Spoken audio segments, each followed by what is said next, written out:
సీతారాముల సాక్షిగా జరుగుతున్న పెళ్లిళ్ళు మధ్యలోనే ఎందుకు పెటాకులైపోతాయో తలుచుకుంటేనే బాధగా ఉంది.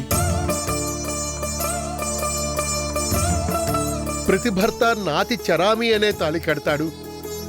ప్రతి పెళ్లి మాంగళ్యం తంతునానేనా అనే వేదమంత్రం సాక్షిగానే జరుగుతుంది.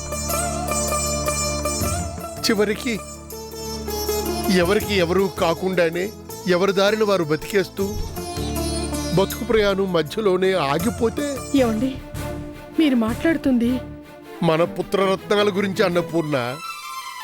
పెద్దాడు భార్యని ఇంట్లోంచి తరివేశాడు, చిన్నాడు భార్య ధాటికి తట్టుకోలేక ఇంట్లోంచి పారిపోయాడు. తలుచుకుంటే కడుపులో దేవేస్తున్నట్టుగా ఉంది. ఇందుకోసమేనా నవమాసాలు మోసి నువ్వు వాళ్ళని కన్నది?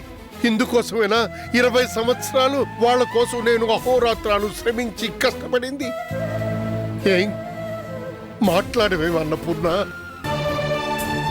ఏం చేస్తావండి, పిల్లల్ని కనగలం గాని వాళ్ళ రాతల్ని కనలేంగా. రాతలు కాదన్నపూర్ణ, స్వయంకృత అపరాధాలు. బోసిపోయిన ఇల్లు, శూన్యంగా మారిన బతుకులు. ఏ సంతోషం లేదు, ఏ ఆనందం లేదు, ఏమీ లేదు. ఏమండి పెద్దాడి జీవితం మళ్ళీ ఇప్పుడిప్పుడే ఒక దారిలోకి వస్తుంది కదండి. జీవితం దారిలో పడ్డామంటే 4 డబ్బులు సంపాదించడం మాత్రమే కాదు, నలుగురు కలిసి హాయిగా నవ్వుకుంటూ బతికే ఆనందానికి నోచుకోవటం. దూరంగా వెళ్ళిపోయిన పెద్ద కోడలు, కొరివిదయంలా నెత్తి మీద నాట్యం చేస్తున్నటువంటి చిన్న కోడలు.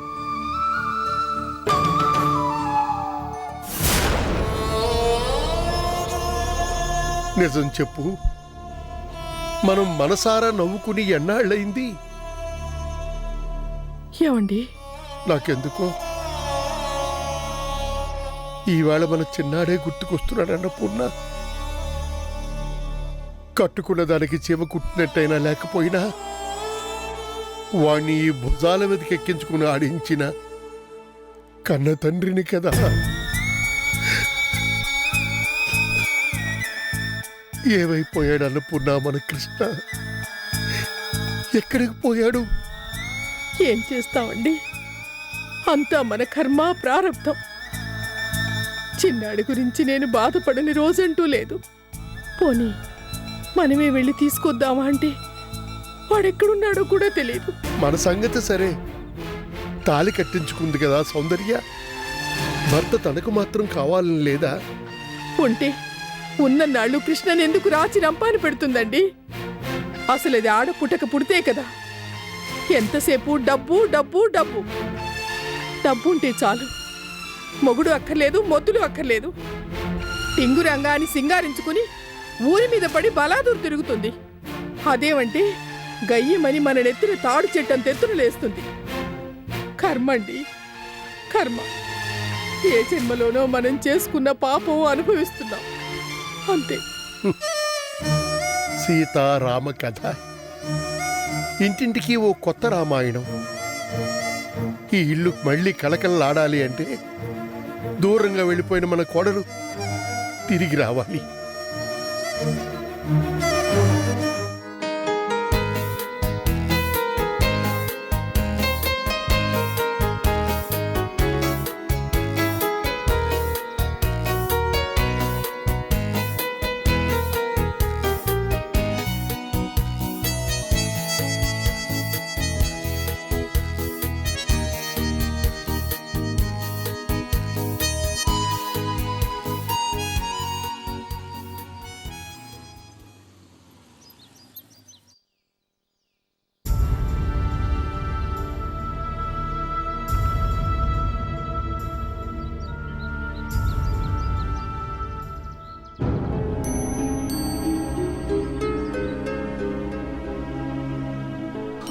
ఇంటికొచ్చి వెళ్ళావంట అమ్మ చెప్పింది.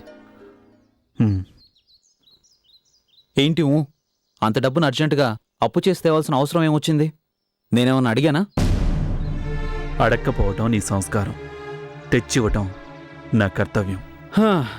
సంస్కారం కర్తవ్యం మాట్లాడితే ఇలా పెద్ద పెద్ద డైలాగులు చెప్పడం నేర్చుకున్నావు. ఇప్పుడు నువ్వు ఉన్న పరిస్థితుల్లో అంత డబ్బు ఎలాంటి పరిస్థితుల్లో కూడా డబ్బు మన స్నేహబంధానికి అడ్డుగోడ కాకూడదని. అది కాదు రామ్. ప్లీజ్ కళ్యాణ్, ఈ టాపిక్ ఇంతటితో వదిలే.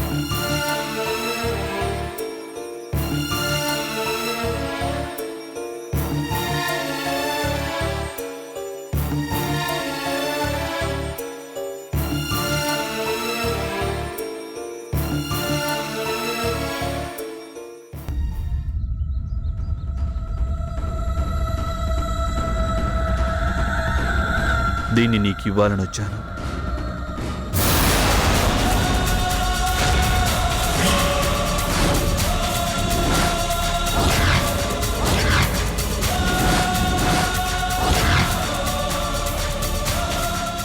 దీన్ని నీకు ఇద్దామని వచ్చాను.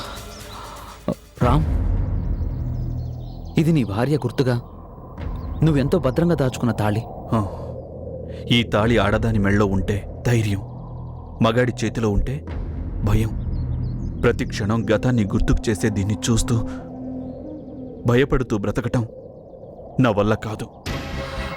అందుకని నీ భార్య జ్ఞాపకంగా ఉంచుకున్న ఈ తాళిని ఇచ్చేస్తావా? ఎందుకు? ఆ జ్ఞాపకాలన్నిటినీ మర్చిపోదామని. కానీ ఏనాటికైనా నీ భార్య తిరిగొస్తే? రాదు, ఎప్పటికీ రాదు. మరో పెళ్లి చేసుకొని మరో మగాడితో జీవితాన్ని పంచుకోబోతున్న నా భార్యకి దీంతో పని లేదు. తనే లేకపోయాక నాకు దీంతో అవసరమూ లేదు. రామ్, అవును కళ్యాణ్, నమ్మకంతో మొక్కితేనే రోడ్డు పక్కన పడున్న రాయి కూడా దైవం అవుతుంది. ఆడదాని మెళ్ళో ఉన్నంత వరకే ఈ బంగారం తాళి అనిపించుకుంటుంది. నమ్మకం లేని చోట రాయి రాయి మాత్రమే. ఆడదాని మెళ్ళో లేని ఈ తాళి కేవలం బంగారం మాత్రమే. అందుకే దీన్ని నీకు పెళ్లి కానుకగా ఇవ్వాలనుకుంటున్నాను. రామ్, నీకు అభ్యంతరం లేకపోతే దీన్ని నువ్వు నీ కాబోయే భార్య మెళ్ళో కట్టాలి. నీ స్నేహితుడిగా నేను నీకిచ్చే పెళ్లి కానుక ఇలా శాశ్వతంగా నీ దగ్గరే ఉండిపోవాలి. ఇదే నా కోరిక. దయచేసి నా కోరికని కాదనకో ప్లీజ్. అలాగే నీ స్నేహితుడిగా నీ కోరికను మన్నించడం నా కర్తవ్యం. కానీ ఒక కండిషన్. కండిషనా? ఏంటది?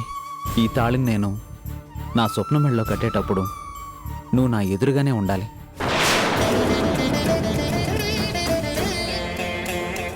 మాంగళ్యం తంతునానేనా మమ జీవన హేతునా అని మంగళ వాయిద్యాలు మోగుతున్నప్పుడు ముందుగా నువ్వే మా దంపతులను అక్షింతలు చల్లి ఆశీర్వదించాలి.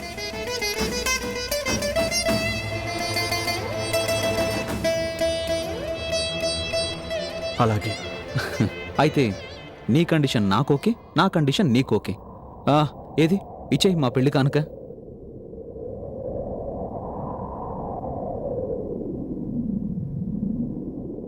మాంగళ్యం తంతునానేనా మమ జీవన హేతునా.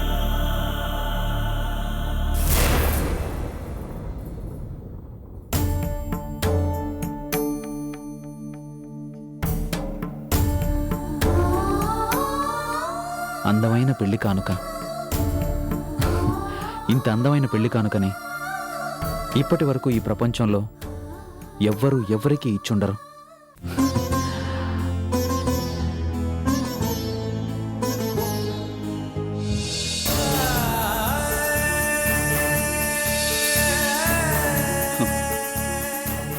చేతులారా కట్టిన తాళిని, మనసారా ప్రేమించిన ఇల్లాలిని దూరం చేసుకున్న దురదృష్టవంతుల్ని.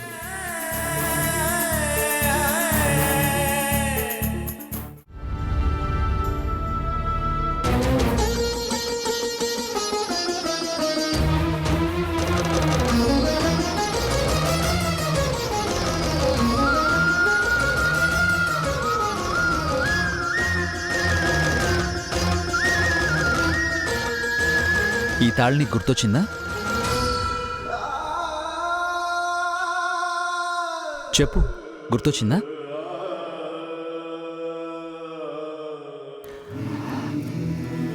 ఇదే స్వప్న. ఈ తాళే ఆ రోజు రామ్ని నన్ను ప్రాణ స్నేహితులుగా మార్చింది. ఆ రోజు ఈ తాళి నీ చేతికిస్తే ఈరోజు మళ్ళీ నా చేతికొచ్చింది, మన పెళ్లి కానుక్క. ఏంటి ఏంటి మీరనేది? అవును స్వప్న, మన పెళ్లికి ఎంతోమంది బంధువులు స్నేహితులు వస్తారు, ఎన్నెన్నో విలువైన కానుకలు ఇస్తారు. కానీ ఇంత అపురూపమైన కానుకని నా రామ్ తప్ప ఇంకెవ్వరూ ఇవ్వలేరు. ఏంటి మీరనేది? దీన్ని దీన్ని అతనిచ్చాడా? దీన్ని రామే నా చేతికిచ్చాడు. అగ్నిసాక్షిగా వేద మంత్రాల మధ్య ఈ కళ్యాణ్ ఈ స్వప్న మెడలో కట్టబోయే తాళి ఇదే.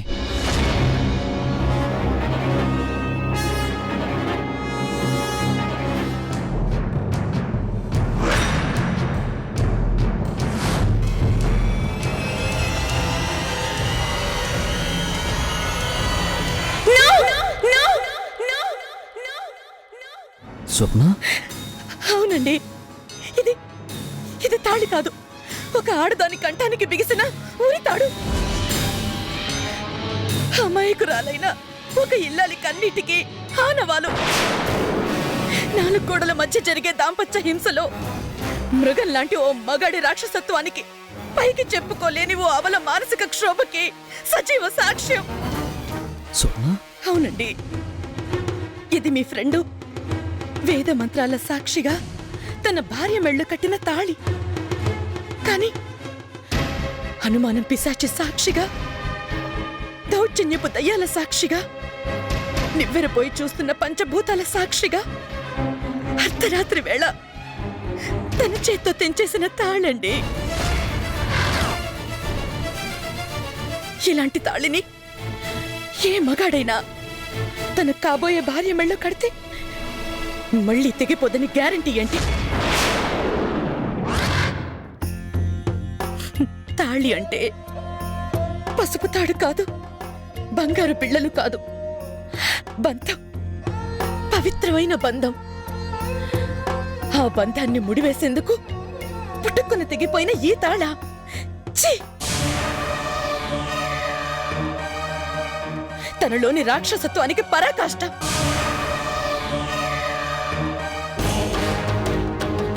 బతికినంత కాలం అడుగడుగునా వెంటాడే ఓ దిష్టి గుర్తు, దరిద్రం.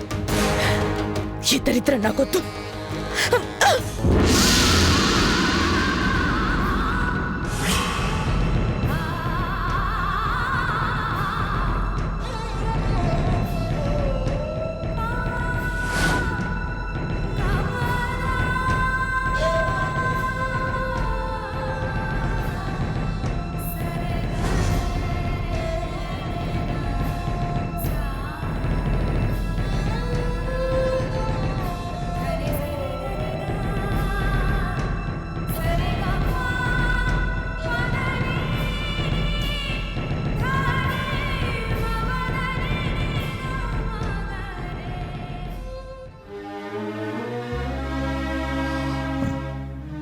Ram, I'm sorry.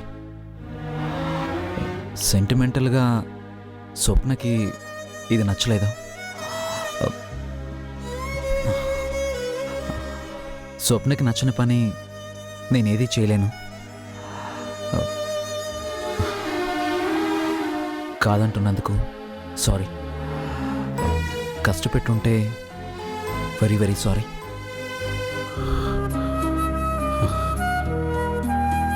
It's all right. Sentiment కదా. ఉంటాను.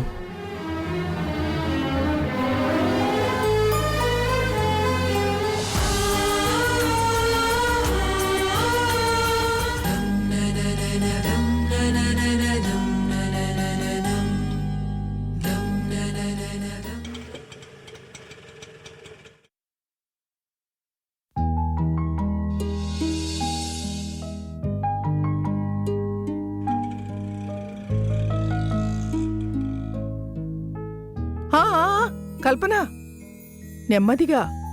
ఏమిటా దూకుడు? హాస్పిటల్ నుంచి ఇంటికొచ్చేలోగానే ఆ డాక్టరమ్మ చెప్పింది మర్చిపోయావా? అమ్మా ఇప్పటినుంచేనా? ఇప్పటినుంచే జాగ్రత్తగా ఉండాలి. వేళకు మందులేసుకోవాలి, బలమైన ఆహారం తీసుకోవాలి. ఆ డాక్టరమ్మ చెప్పిన సలహాలన్నిటినీ పాటించాలి.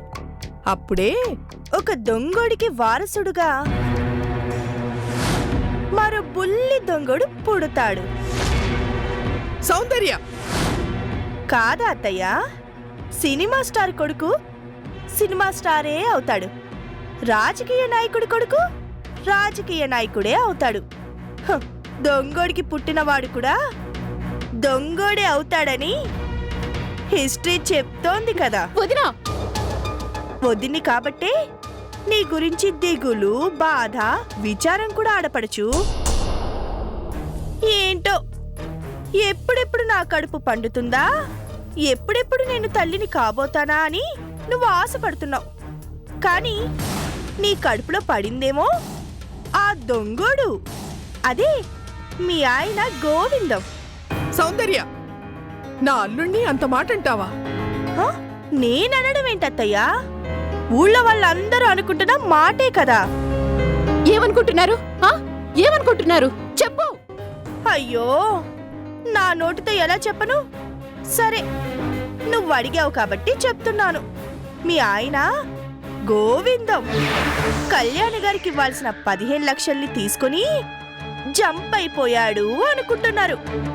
అబ్బబ్బబ్బా, ఆ మాటలు నా చెవిన పడగానే సిగ్గుతో చచ్చిపోయాననుకో. వరుసకి సిస్టర్ని. నాకే అలా అనిపిస్తే కట్టుకున్న ఇల్లాలివి నీకెలా ఉందో మరి. ఛీ! ఆడపడుచు భర్త గురించి ఇంత అన్యాయంగా మాట్లాడడానికి నీకు నోరెలా వచ్చింది? అయ్యో, నేను మాట్లాడడం ఏంటత్తయ్యా? జరిగింది నిజమే కదా. నిప్పైనా తప్పైనా దాచాలనుకుంటే దాగుతాయా? వదినా, ఆయనది ఎలా? అలాంటి వాడు కాదు అంటావు.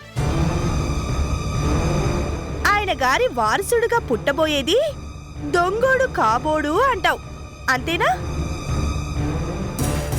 కాని కల్పన, ఆక్రోశం మాని ఆవేశం తగ్గించుకొని కొంచెం ప్రశాంతంగా నువ్వే ఆలోచించు. ఆ మందులు టానిక్కులు తెచ్చుకున్నావే ఎవరి కోసం? పుట్టబోయే బుడ్డోడి కోసమే కదా. వాడేం చేశాడు? నీ కడుపులో పడిన రోజే తండ్రిని మాయం చేశాడు. 15 లక్షల్ని ఎత్తుకొని పారిపోయినా దొంగ అని తండ్రి మీద ముద్ర పడేలా చేశాడు. పుట్టక ముందే ఇన్ని చేసినవాడు ఇక భూమి మీద పడ్డాక ఇంకెన్ని చేస్తాడో. ఆపమ్మా! చిచ్చి, నీ నోటికి శుద్ధి పద్ధి లేదా? నీ కడుపులో ఉన్న అక్కసునంతా ఎవరో అన్నట్టుగా. అయ్యయ్యో అత్తయ్యా, నా మాటల్ని ఎవరో అన్న మాటలుగా ఎందుకంటాను చెప్పండి? అయినా కల్పన ఎవరు? స్వయాన నాకున్న ఒక్కగానొక్క ఆడపడుచు కదా. తన కర్మ ఇలా కాలిందేంటా అని కొండంత జాలితో తెగ బాధపడిపోతూ నేను మాట్లాడుతుంటే అనవసరంగా మీరెందుకు అపార్థం చేసుకుంటారు? కల్పన, ఇంత జరిగాక ఇన్ని అవమానాల్ని భరిస్తూ ఆ నష్ట జాతకుడిని, ఆ దొంగోడి పాపాన్ని నీ కడుపులో ఎలా మోస్తున్నావో గాని, అదే నేనైతే ఎప్పుడో అబార్షన్ చేయించుకునేదాన్ని. అలాంటి దరిద్రాని చేత అమ్మ అని పిలిపించుకోవడం కన్నా గొడ్రాలు అనిపించుకోవడమే ఎంతో నయం.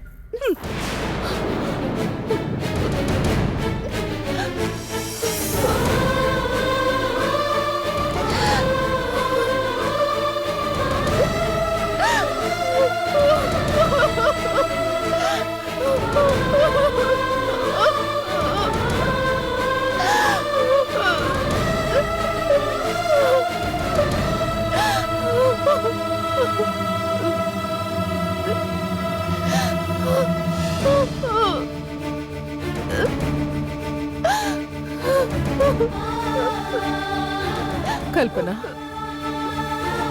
మీ వదిన మాటలు మనకేం కొత్తేం కాదుగా.